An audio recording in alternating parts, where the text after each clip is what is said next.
नहीं मिलने से किसानों को पशुओं के लिए बोई जाने वाली बाजरे की बिजाई में देरी हो रही थी। सीड्स एवं पेस्टिसाइड्स एक्ट 2025 के विरोध में अटेली क्षेत्रों के खाद बीज कीटनाशक विक्रेता हड़ताल पर चल रहे थे। शुक्रवार को अटेली के न्यू यादव बीज भंडार विक्रेता के सामने विरोध प्रदर्शन कर एक्ट में संशोधन की मांग करते देखे गए। दोपहर बाद धरना प्रदर्शन मुख्यमंत्री, नायब सैनी व भाजपा अध्यक्ष मोहनलाल बुडोली के चेट मीटिंग बीज विक्रेता के संघ की मंत्रणा हुई थी। जिला अध्यक्ष कुलदीप यादव ने बताया कि सीएम ने 14 अप्रैल के बाद एसोसिएशन से बातचीत की जाएगी, इसलिए धरना स्थगित कर दिया गया। अटेली खंड के खाद बीज 45 विक्रेता शामिल रहे। महेंद्रगढ़ जिले के खाद बीज कीटनाशक विक्रेता एसोसिएशन के जिला उप प्रधान संजय अग्रवाल की मौजूदगी में अटेली खंड के प्रधान संदीप सूजापुर की अध्यक्षता में विक्रेताओं ने हिस्सा लिया। 8 अप्रैल मंगलवार से जिले में खाद एवं बीज विक्रेताओं की दुकानें बंद चल रही थी।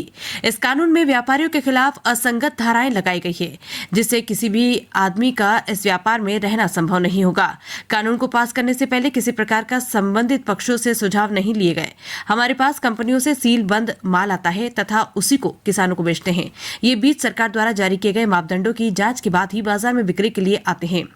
इस मौके पर यशपाल रातावाले, अटेली संजय अग्रवाल, कृष्ण कुमार महेंद्र खेड़ी, हर्ष कारिया, राकेश अग्रवाल, मोनू बाचोत, हनुमान ओम प्रकाश, कर्ण सिंह, ललित मोहन, कमल सैनी आदि मौजूद रहे। हाँ जी, ये धरना क्यों चला हुआ आपका? ये धरना एक काले कानून विरोध के ऊपर धरना है। जिला महेंद्रगढ़ और हरियाणा लेवल का धरना है। अच्छा। इसमें सरकार ने A19 नया कानून लागू किया है। हाँ। जिसमें सरकार परमिशन देती है बीज को बेचने के लिए, दवाई को। हाँ। इसमें सरकार के लाइसेंस भी बनते हैं। BSc एग्रीकल्चर है। हाँ। सारे जितने भी दुकानदार भाई है, डिप्लोमा होमो। हाँ। और फिर भी सरकार व्यापारी को दोषी मानती है। अच्छा। जो सरकार से अप्रूवल होके आता है, जिनकी PC भी होती है, सैंपल भी भरे जाते हैं, फिर भी व्यापारी को दोषी माना जा रहा है। तो मेरा तो ये कहना है सरकार से भाई इसको अच्छी तरह से जांच करके देखभाल करके कंपनियों पे भी जिम्मेदारी सौंपी है, जो इसको पैक कर रहा है या इसकी गुणवत्ता चेक कर रहा है। और एग्रीकल्चर डिपार्टमेंट हमारे यहाँ बैठा ही है चेक करने के लिए, उनकी ड्यूटी लगाई जाए। अच्छा। व्यापारी को फ्री कराई जाए। इसमें व्यापारी तो एक कमीशन एजेंट है। अच्छा। इधर से लाया उधर बेच दिया, बिल से लाया बिल से बेच दिया। तो आप एसोसिएशन के क्या हैं आप? मैं उप प्रधान हूँ जिला महेंद्रगढ़ का एसोसिएशन का। आपका पूरा नाम क्या है? संजय अग्रवाल। तो संजय अग्रवाल जी, ये हड़ताल फिर कब तक रहेगी आपकी? ये हड़ताल देखो, हमारी एसोसिएशन अभी हरियाणा लेवल की बात चल रही है बुडोली साहब से। हाँ। उन्होंने आश्वासन दिया है अभी 15 तारीख के बाद हम आपसे बैठ के बातचीत करेंगे।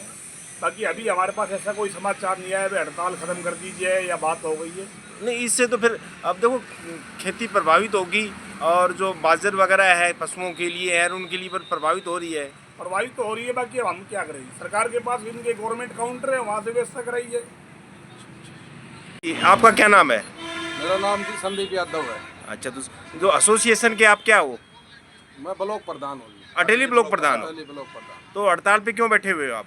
ये जी सीड एक्ट आया है तो 2025 का, सरकार ने ये मतलब कि डीलरों के विरुद्ध लगा दिया जी। अच्छा। इसमें डीलरों को बहुत भारी नुकसान है कि छोटी मोटी चीज़ पर भी मतलब डीलर पे ही सारी बात आएगी। अगर बीज जमता नहीं या फिर दवाई पे कोई फॉल्ट होता है तो ये तो कंपनियों की जवाबदारी होती है, जो प्रोड्यूसर की, जो बना के देते हैं। हमें क्या पता उसमें वो अमृत डाल रहे हैं, जहर डाल रहे हैं। हम तो बंद पैकेट बिल के साथ खरीदते हैं और बिल के साथ किसान को बेचते हैं। तो ये विधानसभा में कब पारित किया है सरकार ने? ये विधानसभा में अचानक झटके से पारित कर दिया जी, कोई बहस नहीं हुई इसमें। अच्छा।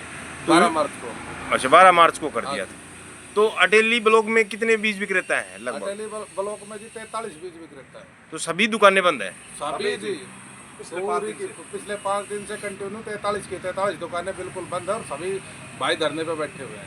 अच्छा, ये तो हरियाणा में भी चला हुआ है सारा धरना? हाँ, टोटल हरियाणा जी, पूरा हरियाणा एकदम चक्का जाम है। हाँ जी, आपका क्या नाम है?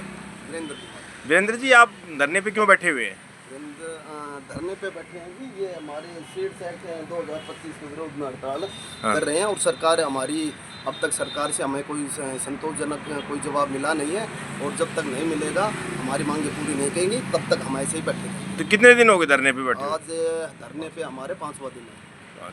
तो क्या ये एक्ट में क्या बना हुआ है ऐसा जो आपको खिलाफ है? एक्ट में ये जो 3 कानून जो सरकार ने लगाए हैं कि जो हम बंद पैकेट कंपनी से खरीदते हैं और उसके बावजूद अगर कुछ में उसमें सीड्स में उसी गुणवत्ता में कोई कमी पाई जाती है तो वो पार्टी सीधा दुकानदार को बनाते हैं। तो वैसे हमने तो घर बीज बनाया नहीं, जाहिर सी बात हमने कंपनी से खरीदा और किसान को बेच दिया, उसका बिल लो हमसे।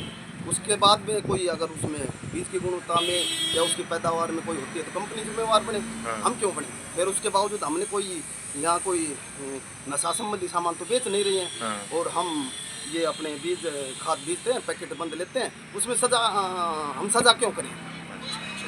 तो ये अटेली ब्लॉक के सारे जो ये बीज विक्रेता भाग ले रहे हैं हाँ, हड़ताल? सब एकजुटता के साथ आप देख रहे हैं। तो यहाँ धरने पर कितने दिन से बैठे हुए हो आप? ये 5 दिन से, धरना अटेली में 5 दिन से चल रहा 5 है? दिन से। अच्छा, क्या नाम है? राकेश कुमार है जी। तो राकेश कुमार जी, धरने पे क्यों बैठे हुए हो आप? ऐसा जी बुलान साहब, सबसे पहले तो आपका धन्यवाद है हाँ जी। कि आपने दुकानदारों का और साथ साथ किसानों का ध्यान रखते हुए इस विषय पे अपना समय दिया और बार बार आप इस विषय कवरेज कर रहे हो। अच्छा। आप शुरू वाले दिन से आज तक इस विषय में लगे हो। आपको ना केवल दुकानदारों की चिंता बल्कि किसानों की चिंता है। आप बार बार हमसे पूछते हो आके कि किसानों को बीज नहीं मिल रहा, उसमें क्या स्थिति रहेगी। आप पूरे संपूर्ण समाज की तरफ ध्यान देते हो, इसके लिए आपका धन्यवाद है। चलो कोई बात बाकी विषय रहा हमारी हड़ताल का। हाँ। हड़ताल ऐसा है जी, सरकार ने कानून बनाए 12 मार्च को, उसमें कुछ धाराएं जोड़ी है जो धाराएं हमारे लिए अनुपयुक्त है। दुकानदार का काम ना तो बीज को बनाना है और ना ही बीज की क्वालिटी चेक करने की उसको पावर है। अच्छा। हमारे पास पैक मटेरियल आता है और हम पैक का पैक फार्मों को देते हैं। इसी गुणवत्ता जांच के लिए सरकार ने लैबें लगाई हुई हैं। कंपनियों को पहले डिपो में माल आने से पहले चेकिंग होती है। जैसे आप कपास की बीज की बात करते हैं, बिट्टी कॉटन, बिट्टी कॉटन का रेट भी कपास तय करती है। उसके लिए हर एक सीजन पे उसको ऑथोराइज करती है कि इस कंपनी का मटेरियल हरियाणा में बिकेगा नहीं बिकेगा। उसके बाद हमारे पास वो माल आता है। तो इसमें हमारा कोई रोल है नहीं। कंपनी सरकार ने कह दिया बाकी इस कंपनी का माल बेचो, हम वही बेच रहे हैं। तो हम इसमें असली नकली पहचान हम कैसे करें? तो ये कहने का भाव ये है कि जो एक्ट लगा लेके आई है सरकार, ये गलत है? गलत है जी ये। और देखो जी, किसान किसी को नकली बताता है, किसी को सरकार नकली मानती है। एक बीज हमने बेचा, एक फार्मर के उसका साइज अप रहेगा, एक का डाउन रहेगा। वो कहते हैं ये एक थैली मेरी असली एक नकली है। बताओ हम उसको कैसे चेक करें? तो फिर आपके हिसाब से नकली जो बीजों से कैसे बचाव करें? नकली का बचाव ये है, सरकार पैरामीटर तय करे कि आप इन कंपनियों का मटेरियल है या तो कंपनी का माल हम किसी को किसी कंपनी का पैकेट दे रहे हैं, उसके अंदर माल अदर कंपनी का डल रहा है, उसकी सील ब्रोकन है, तब तो वो नकली है। ठीक है। लेकिन जैसे कंपनी हमें दिया, हमने उसको दे दिया, तो इसमें दुकानदार का रोल कहाँ पे रह गया? तो कहने का भाव हड़ताल चलती रहेगी जब तक आपकी मांग। देखो जी, हड़ताल की बात ये है कि हमारे स्टेट लेवल की बॉडी है, वो हरियाणा गवर्नमेंट से बातें चल रही है। जब तक सरकार के कोई अथॉराइज पर्सन, कोई जिम्मेदार व्यक्ति हमें आके ये पूर्णतः सहमत नहीं करेगा कि हम वो हमारी मांगों से सहमत है और हमारे विषय में सोच विचार कर रहे हैं, तब तक हम हड़ताल को स्थगित नहीं करेंगे। हमें सरकार से पूर्णतः मजबूत रूप से सरकार के अथॉराइज पर्सन से उनके बयान चाहिए, तो ये कहे कि हम इस हड़ताल को, आपकी हड़ताल को ध्यान में रखते हुए ये कदम उठा रहे हैं। हमें पूर्ण आश्वासन चाहिए, मतलब मजबूत आश्वासन चाहिए।